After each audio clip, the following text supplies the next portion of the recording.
Ketika Nabi Ibrahim alaihissalam hendak pergi, Siti Hajar mencoba menahannya dan berkata, "Wahai Ibrahim, kemana engkau hendak pergi?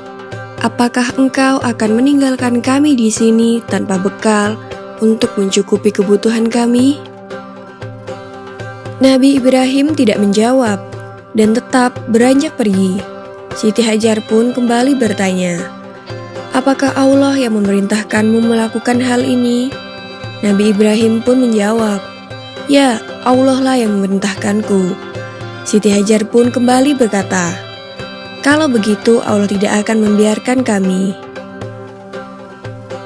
Mendengar jawaban Siti Hajar, Nabi Ibrahim pun akhirnya pergi dari tempat itu. Setelah melewati sebuah bukit, hingga tak terlihat oleh Siti Hajar dan anaknya Ismail, ia pun berbalik.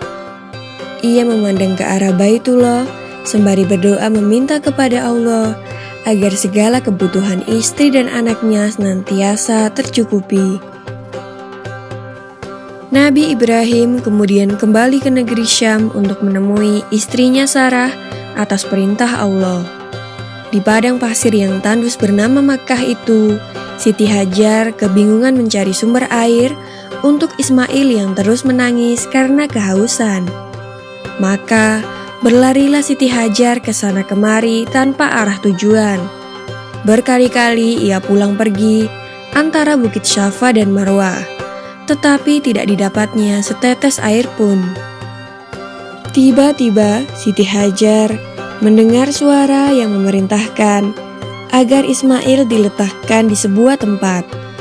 Maka diletakkanlah Ismail di tempat sesuai perintah yang ia dengar. Dengan izin Allah Subhanahu wa Ta'ala, kaki bayi Ismail yang menghentak-hentak itu seketika muncul mata air dari dalam pasir dengan derasnya.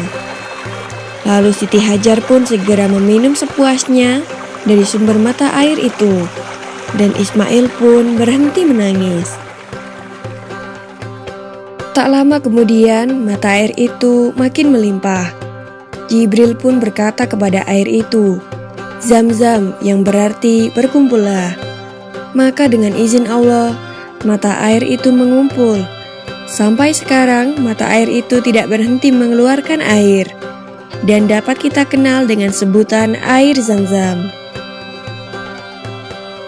Peristiwa berlari-larinya Siti Hajar